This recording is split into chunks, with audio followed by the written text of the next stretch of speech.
سلجوق مسلمان ہوئے تھے محمود غزنوی کے دور میں، سلجوق ان کے بڑے کا نام تھا۔ تو ایک دفعہ محمود غزنوی نے سلجوق سے پوچھا اگر مجھے تیری مدد کی ضرورت ہو تو کتنے آدمی پیش کر سکتے ہو؟ تو اس نے ایک تیر دیا، کہا یہ ایک تیر ہے میرا، کسی کو یہ تیر بھیج کر میرے علاقے میں بھیج دو تو چند گھنٹوں میں 1,00,000 تلواریں تیرا پہرا دینے کے لیے تیار ہوں، ہمارے پاس اتنی طاقت ہے۔ تو یہ سلجوق کی نسل میں تھا تغرل بیک۔ اللہ تعالیٰ نے جب عرب زوال کا شکار ہو گئے اور ذوف کا شکار ہو گئے، جیسے بڑھاپے کا کوئی علاج نہیں، جب قوموں پہ زوال آتا ہے تو اس کا بھی کوئی علاج نہیں، پھر اور قوم کو جگہ ملتی ہے۔ جیسے بڑھاپا ایک فرد پہ آتا ہے، ایسے بڑھاپا قوم پہ آتا ہے۔ قوم کا بڑھاپا جوانی میں نہیں لوٹ سکتا، جیسے فرد کا بڑھاپا جوانی کی طرف نہیں لوٹ سکتا، قوم کا بڑھاپا جوانی کی طرف نہیں لوٹ سکتا، کوئی علاج نہیں، نئی نسل کا آنا ہی علاج ہے۔ تو عرب دھل چکے تھے، 600 سال بہت ہوتے ہیں حکومت کو، اپنی صفات گم کر چکے تھے، اب نئے خون کی ضرورت تھی۔ تغرل بیگ پہلا شخص تھا جس نے آ کر اہل السنت والجماعت کو استحکام بخشا، شیعوں کی حکومت کو ختم کیا، بغداد سے، شام سے، ان سارے علاقوں سے۔ صلاح الدین ایوبی نے اسماعیلی شیعہ کی حکومت کو ختم کیا، مصر، العاضد ان کا آخری خلیفہ تھا۔ صلاح الدین ایوبی نور الدین زنگی رحمۃ اللہ علیہ کا پروردہ تھا، اس کا دوست تھا، اس کے دوست بھی تھا، بچہ بھی تھا اس کے سامنے، زیادہ لکھنے پڑھنے کا شوق تھا۔ پھر اللہ تعالیٰ نے اس سے کام لیا اور اس کو مصر کا گورنر بنا کے بھیجا، مصر کی مدد کے لیے بھیجا۔ تو وہاں اس نے صلاح الدین ایوبی نے وہاں ختم کیا، تغرل بیگ نے یہاں ختم کیا۔ تو پھر سلجوق جو تھے نا یہ اقتدار میں آئے، ادھر ختم ہو گئی سلطنت بنو عباس کی، مصر ایک چھوٹی سی ترکوں کی سلطنت۔ تو اللہ تعالیٰ پھر مرکزیت کے لیے ایک نظام چلا، دو لشکر آپس میں لڑ رہے ہیں، ایک میدان، ایک جنگلی بدوؤں کا قافلہ، جنگل کے لوگ اپنے قبیلے کو لے کر، ایک جنگلی قبیلہ اپنے سردار کے ساتھ نقل مکانی کر رہا ہے ایک جگہ سے دوسری جگہ۔ اللہ کا نظام کہ یہ لوگ چلتے چلتے چلتے اس وادی میں پہنچ گئے جہاں جنگ ہو رہی ہے، دو لشکر آپس میں لڑ رہے ہیں۔ جب یہ وہاں پہنچتے ہیں تو ایک لشکر کے قدم اکھڑ رہے ہیں اور دوسرا غالب آ رہا ہے۔ ان کو نہیں پتا شکست کھانے والے کون ہیں اور فتح پانے والے کون، ان کو نہیں پتا۔ اس جنگلی قبیلے کے سردار کا نام بھی تغرل ہے، تغرل۔ تو یہ سردار کہتا ہے جو شکست کھا رہے ہیں ان کی مدد کرو، کچھ پتا نہیں کون ہے، کہتا جو شکست کھا رہے ہیں ان کی مدد کرو۔ تو 400 وحشی جنگلیوں نے فاتح لشکر کے پیچھے حملہ کر دیا۔ تو ایک کافی ہوتا تو 400 دوڑ جب تلواریں پڑیں تو چند لمحوں میں نقشہ بدل گیا، بھاگنے والے جم گئے اور جمنے والے بھاگ پڑے۔ جب جنگ ختم ہوئی تو شکست خوردہ لشکر کے بادشاہ نے ان کو بلایا، اسے پوچھتا ہے مجھے جانتے ہو میں کون ہوں؟ کہا نہیں۔ کہا تو تم نے میری مدد کیوں کی؟ کہا انسانی ہمدردی کی وجہ سے، تمہیں شکست ہو رہی تھی اس لیے تمہاری مدد کی۔ اور اس نے اپنا تعارف کرایا، میں ہوں سلیمان سلجوقی، ترکی کا بادشاہ، مسلمانوں کا لشکر تھا اور تاتاریوں سے شکست کھا رہا تھا، تاتاری فتح پا رہے تھے، مسلمان شکست کھا رہے تھے۔ تو وہ اللہ کی غیبی مدد بن کر آئے۔ تو وہ اس سے کہتا ہے میرے ساتھ رہنا پسند کرو، تم نے میرے اوپر احسان کیا ہے، میں اس کا بدلہ دینا چاہتا ہوں، میرے ساتھ رہنا پسند کرو؟ کہنے کا کر لوں گا۔ تو اس کو لے کر ترکی آیا اور استنبول اس وقت روم کی حکومت میں تھا، اسے فتح کیا اس تغرل کے آگے چوتھے پانچویں پڑپوتے محمد فاتح نے۔ تو یہ استنبول ہے، یہ ترکی ہے، بیچ میں ایک چھوٹا سمندر ہے، یہاں ایک جاگیر ہے تو سلطان سلیمان کہتا ہے یہ جاگیر تجھے وقف ہے، ادھر سے رومی مجھے تنگ کرتے ہیں حملے کر کر کے، تو میرا دفاع کرتے رہنا، یہ جاگیر تیری۔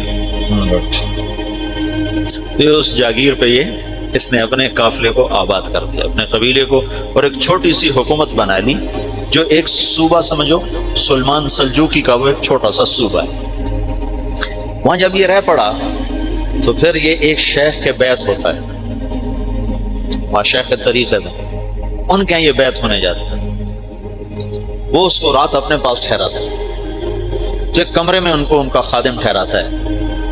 یہ جب کمرے میں جاتا ہے تو سامنے دیوار میں تاکچے پر قرآن پڑا ہوا ہے، تو یہ تغرل بیگ کہتا ہے یہ کیا ہے، یہ کیا ہے؟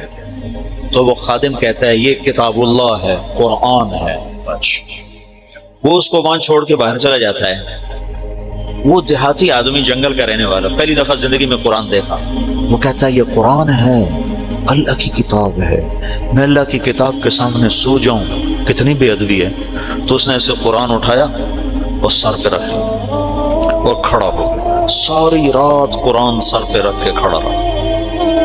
رات کے پچھلے پہر اس کو خواب آیا،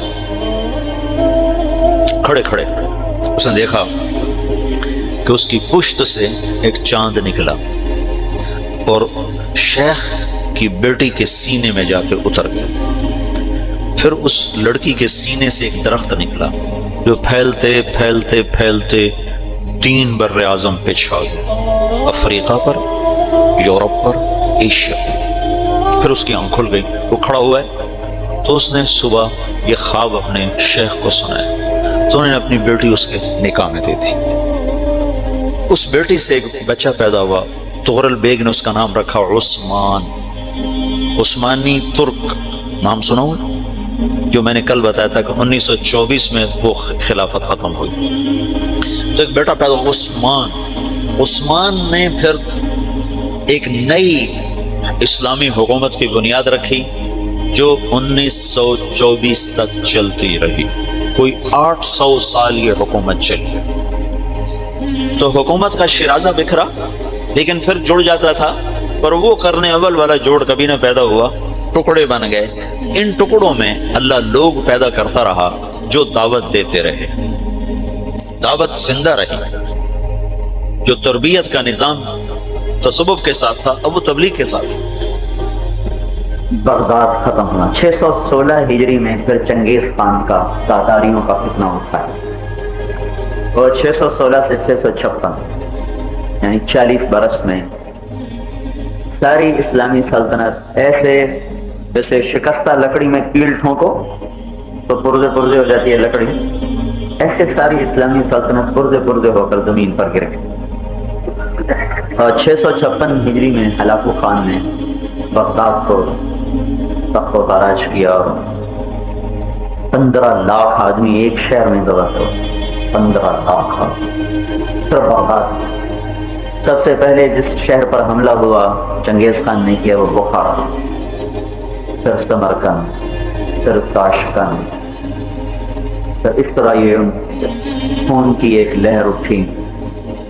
یہ ہمارے دریائے سندھ کے کنارے پر اٹک کے قریب یہ آخری جنگ لڑی گئی ہے، یہ چنگیز خان اور جلال الدین خارزم میں آپس میں ٹکر ہوئی۔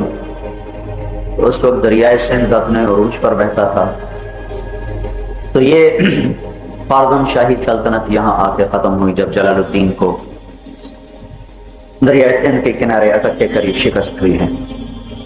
پھر صرف ایک مصر باقی رہ گیا تھا اور قریب تھا کہ وہ بھی ختم ہو جائے، تو اللہ تبارک و تعالیٰ نے دعوت کی محنت کی طاقت کو ظاہر فرمائی۔ تبلیغ وہ کام ہے میرے عزیزو جس کی طاقت تلوار سے بھی زیادہ ہے، حکومت سے بھی زیادہ ہے، ایٹم راکٹ سے بھی زیادہ ہے۔ اس وقت سیاسی طور پر یہ حال تھا کہ کوئی دنیا کی طاقت اب تاتاریوں کو شکست نہیں دے سکتی، اور ان کو روکنا مصر کے بس میں نہیں تھا۔ ساری اسلامی سلطنت پارا پارا ہو چکی تھی۔ ہلاکو خان بغداد کو تباہ کرنے کے بعد مصر کی طرف بڑھ رہا تھا کہ اس کا بھائی پیچھے مر گیا، منگو خان۔ تو اپنے بھائی کی موت کی تقریب میں وہ شرکت کرنے کے لیے لشکر چھوڑ کے واپس چلا گیا صحرائے گوبی، اور اپنے سالار، اس کا نام تھا تتبوغا، وہ عیسائی تھا، اس کو پیچھے چھوڑ گیا تھوڑے سے لشکر کے ساتھ۔ تو رکن الدین بیبرس نے عین جالوت کے مقام پر، یہ جنگ رمضان میں لڑی گئی، 27 رمضان تھا یا 17 رمضان تھا، اس میں پہلی دفعہ تاتاری لشکر کو شکست ہوئی، لیکن وہ کوئی پورا لشکر نہیں تھا، تھوڑی سی فوج رہ گئی تھی اور باقی تو سارے چلے گئے تھے۔ بہرحال یہ بھی ایک بہت بڑی غنیمت۔ تو اس کے بعد جب یہ پتہ چلا تو ہلاکو خان نے اپنے سارے لشکر کو، لاؤ لشکر کو حکم دیا، اور یہ ایک سیل رواں بڑھا مصر کی طرف۔ اس دوران تبلیغ اپنا کام کر گئی۔ چنگیز خان کے 4 بیٹے تھے، بڑے کا نام جوجی تھا، چھوٹے کا نام بغدائی تھا، اس سے چھوٹے کا نام چغتائی تھا، اس سے چھوٹے کا نام طلوئی تھا۔ ہلاکو خان طلوئی کا بیٹا تھا۔ تو جوجی کو اس نے روس کی سلطنت دی، بغدائی کو اپنا جانشین بنایا، چغتائی کو اس نے روسی ترکستان اور چینی ترکستان کی سلطنت دی، اور طلوئی کو اس نے ایران سے لے کر شام تک، افغانستان تک کی سلطنت اس کو دی۔ جوجی کا بیٹا تھا ایباقا خان، اس کا بیٹا تھا برکا خان۔ مسلمان تاجر جاتے تھے اور وہاں سودا بیچتے، اس کی آڑ میں دعوت دیتے، تبلیغ کرتے۔ تو یہ تو مصدقہ چیز ہے، معتبر کر۔ ایک میں نے اسی کتاب میں پڑھا، اس کتاب کا آگا پیچھا کچھ نہیں تھا، لہذا مجھے پتہ نہیں اس کا ماخذ کیا ہے، کہ رکن الدین بیبرس نے، جو مصر کا بادشاہ تھا، اس نے علماء کی ایک جماعت کو تجار کے بھیس میں تاتاریوں کے ملک میں پھیلایا کہ ان کو اسلام کی طرف راغب کرو، اور کوئی راستہ نظر نہیں آ رہا ان سے ٹکر لینے کا اور ان کے سامنے کھڑا ہونے کا۔ تو ایک جماعت ترکستان پہنچی، تاجروں کے بھیس میں علماء۔ یہ بھی کیونکہ تاریخی چیز ہے، اور تاریخی چیز میں کوئی ایسی تحقیق نہیں ہوتی جیسے اس حدیث کی صحت اور سند کی ہوتی ہے۔ اگر آثار قرائن تائید کرتے ہیں تو اس کو مان لیا جاتا ہے، تو اس چیز کے تردید میں کوئی ایسا شاہد کوئی نہیں کہ جس کو کہا جائے کہ یہ بات غلط ہے۔ اس میں کبھی کبھی نقل کر دیتا ہوں، جو اس سے پہلی بات ہے وہ تو ساری مشہور کتابوں میں موجود ہے۔ تو یہ تاجروں کی جماعت، یہ تاجر سودا بیچتے، اسلام کی دعوت ہے۔ اس خفیہ گشتوں کی لپیٹ میں برکا خان کا ایک وزیر آ گیا، اس نے جب اسلام کی باتیں سنی تو اس کے دل پہ اثر ہوا، وہ مسلمان ہو گیا۔ اب وہ موقع پا کر برکا خان کو کبھی ایک بات سنا دی، کبھی 2 سنا دی، پھر اس کا تاثر دیکھتا کیسا ہے۔ کرتے کرتے اس نے دیکھا کہ اس کا دل اثر لے چکا ہے۔ تو ایک دن وہ اس سے کہنے لگا، تمہیں یہ اچھی اچھی باتیں کون بتاتا ہے؟ اس نے کہا یہ مسلمان بتاتے ہیں، یہ ان کا دین ہے۔ اچھا، تو بڑی اچھی بات ہے، اب اگر کوئی مسلمانوں کا قافلہ ہے تو میری ملاقات کرا۔ تو ایک قافلہ ترکستانی حسب دستور آیا، اور اپنے وہاں جا کے انہوں نے قیام کیا تو کو بلوایا گیا۔ تو برکا خان کے سامنے انہوں نے اسلام کے بارے میں بات رکھی،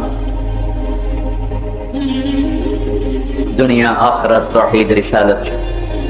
تو اللہ تعالیٰ نے اس کو اسلام کی توفیق نصیب فرمائی، مسلمان ہو۔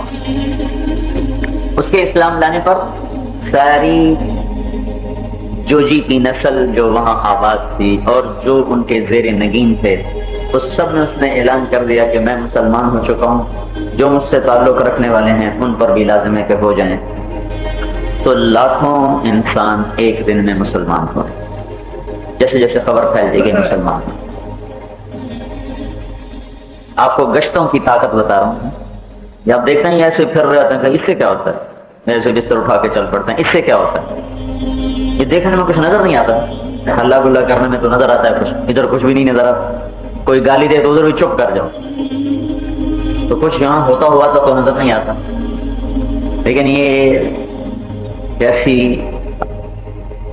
خاموشی سے اپنا کام کرتا ہے، دعوت کا کام، یہ اس وقت پتہ چلتا ہے جب عمارت نیچے آ کرتی دیمک کی طرف۔ تو اس وقت ہلاکو خان اپنے لشکروں کو میدان میں لا چکا تھا اور مصر کی طرف روانہ ہو چکا تھا۔ اگر یہ لشکر مصر کا رخ کر لیتا، مصر میں جان نہیں تھی کہ اس سے ٹکر لے، تو اسی وقت رکن الدین بیبرس نے ایک وفد تیار کیا اور برقع خان کے پاس بھیجا کہ اب ہم بھائی بھائی ہیں، مسلمان ہیں، ہلاکو ہم پہ حملہ کرنا چاہتا ہے، آپ ہماری مدد فرمائیں۔ تو برقع خان نے ہلاکو کو خط لکھا کہ مصر والوں کا کیا قصور ہے جو تم پہ چڑھائی کرنا چاہتا ہے، ان پر حملے کا ارادہ ملتوی کر دے، میں بھی مسلمان ہو چکا ہوں، اگر تم ان سے حملہ کرو گے تو پہلے مجھ سے نمٹنا پڑے گا، پھر وہاں جانا ہوگا۔ جب اس نے یہ خط پڑھا وہ بڑا حیران ہوا، اس نے اس کو جواب میں خط لکھا کہ تم مغل ہو کر، یہ اصل میں مغل ہیں، تاتاری تو مشہور ہو گئے، یہ اصل میں مغل، مغلوں کی ایک شاخ ہے تاتاری، تو ہمارے اردو میں لفظ تاتار غالب آ گیا ہے، تو عربوں میں مغل ہی چلتا ہے، مغول مغول۔ تو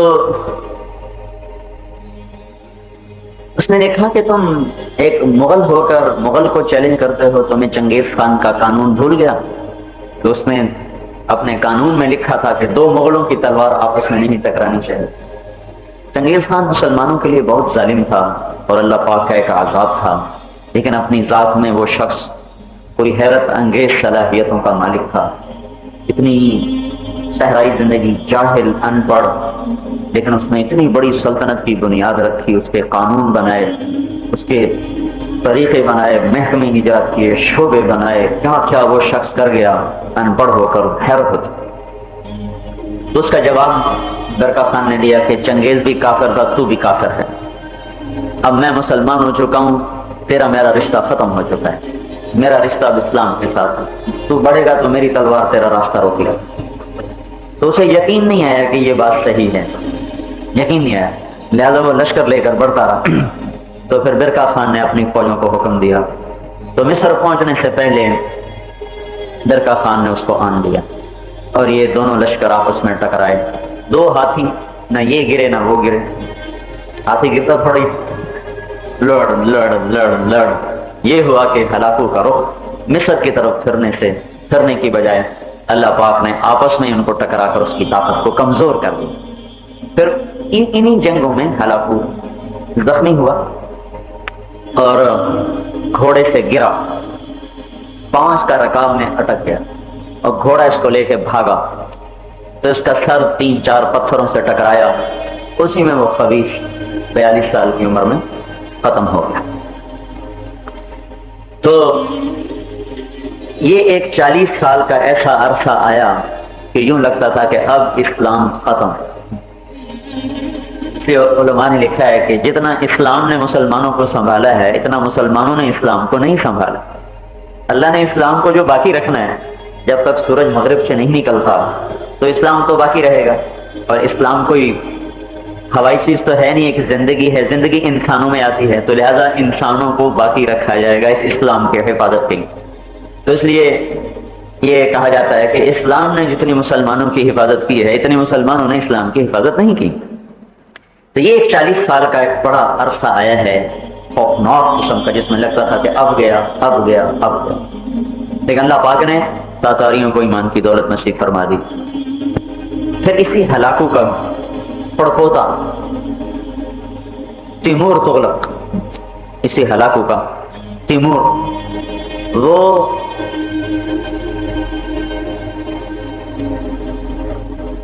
شکار کے لیے نکلا ہوا تھا، تو ملاقات ہو گئی جلال الدین رحمت اللہ علیہ سے۔ تو اس نے یہ روکا ہوا تھا کہ میری شکارگاہ میں کوئی مسلمان نہ داخل ہو اور نہ کسی مسلمان کی شکل صبح صبح مجھے دکھائی جائے۔ وہ ان کو خبر نہیں تھی اور آمنا سامنا ہو گیا، تو اس کو بڑا غصہ ہے، تو ان کو بہت برا بھلا کہا اور باتوں باتوں میں کہا کہ مسلمان سے تو کتا بھی اچھا ہوتا ہے۔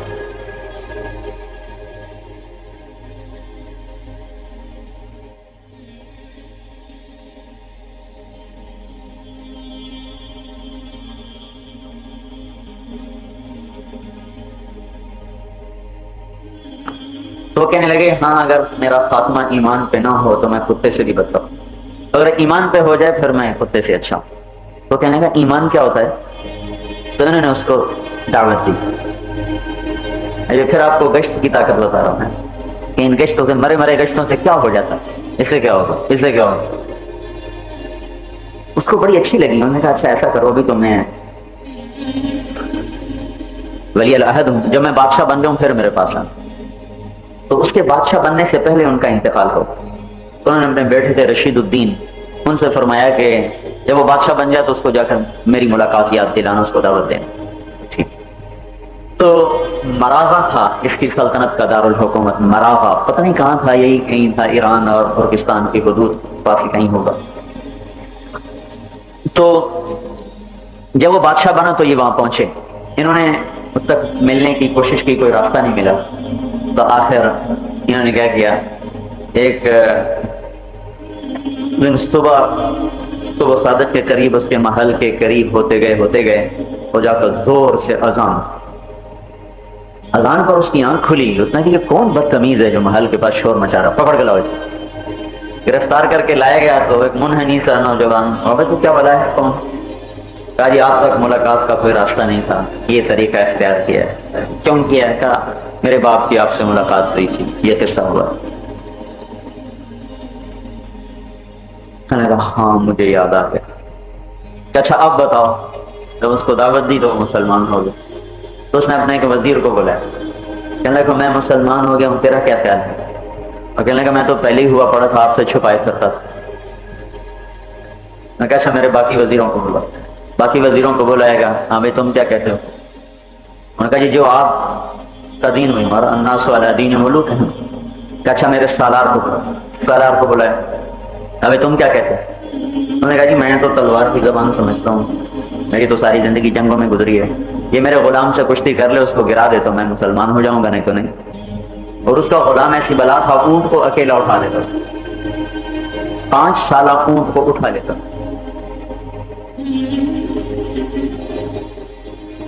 اس کا نام بھی میرے ذہن میں تو نہیں نکل گیا،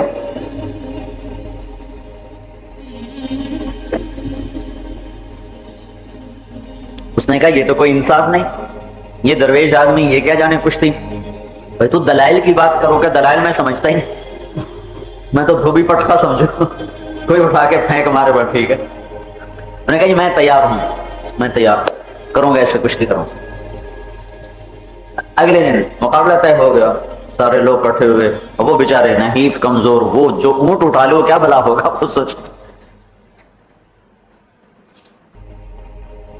ہم نے بچپن میں دیکھا تھا اپنے گاؤں میں ایک آدمی، پہلے زمانے میں کنویں چلتے تھے تو ان پر وہ ڈبے لگتے تھے، تو ایسے گھومتے تھے، اس کو مال کہتے تھے ہماری زبان مال، وہ ایسے نیچے جاتے پانی کو بھر کے اوپر لاتے پانی، وہ سارے کا سارا وہ سسٹم ایک شہتیر کے ساتھ ایسے جڑا ہوتا تھا۔ وہ شہتیر اتنا وزنی ہوتا تھا کہ کم از کم 10 آدمی سے اٹھا کے وہاں فٹ کرتے تھے، وہ اکیلا اٹھا لیا کرتا تھا، لیکن کھانے والا ایسا تھا کہ پورا پورا کٹا کھا جاتا تھا۔ ہم نے تو جب دیکھا تو بوڑھا تھا، بوڑھا چوکا تو، لیکن اس وقت بھی پوری پوری پرات حلوے کی وہ کھا جاتا تھا۔ تو اگلے دن جب مقابلہ طے ہوا اور وہ ڈیل ڈول میں جو اونٹ اٹھائے تو وہ خود بھی تو آخر کوئی گھوڑے کے برابر تو ہوگا، تو یہ بیچارہ درویش پاکوں کا مارا ہوا جب آمنے سامنے ہوئے، اس نے پتہ نہیں اللہ سے رات کو کیا دعا مانگی، کیا رویا دھویا، جب وہ آمنے سامنے پنجہ ملانے لگے تو اس نے آگے بڑھ کے ایک مکہ اس کے سینے پہ مارا، تو 3 کلا بازیاں کھا کے وہ گرا اور بے ہوش ہو، صرف ایک مکے پر۔ تو جب اس کو ہوش آیا انہوں نے کہا بس اب مجھے ایک ہی کافی ہے، مجھے آگے نہیں رہنا۔ تو وہ سالار بھی مسلمان ہو گیا، وہ بھی مسلمان ہو گیا، تو 10 لاکھ آدمی ایک دن میں مسلمان۔ تیمور تغلق کی قبر آج بھی موجود ہے، برقع خان کو پتہ نہیں کہاں چلا ہے، لیکن تیمور کی قبر کہاں پر ہے؟ منگولیا۔ تو اس کی قبر پر کتبہ لگا ہوا ہے، تیمور تغلق جس کے ہاتھ پر 10 لاکھ آدمی مسلمان ہوا۔ تو یہ جو مرے مرے گشت ہے نا، اس سے کیا ہوگا؟ اس سے اتنے بڑے بڑے واقعات رونما ہوئے کہ تاریخ کا رخ مڑ گیا۔ اگر تاتاری مسلمان نہ ہوتے تو دنیا کی کوئی طاقت اس وقت مسلمانوں کو ان کے پنجے سے نہیں چھوڑا سکتی۔ اسی کو اقبال نے کہا ہے، عیاں یورش تاتار کے افسانے سے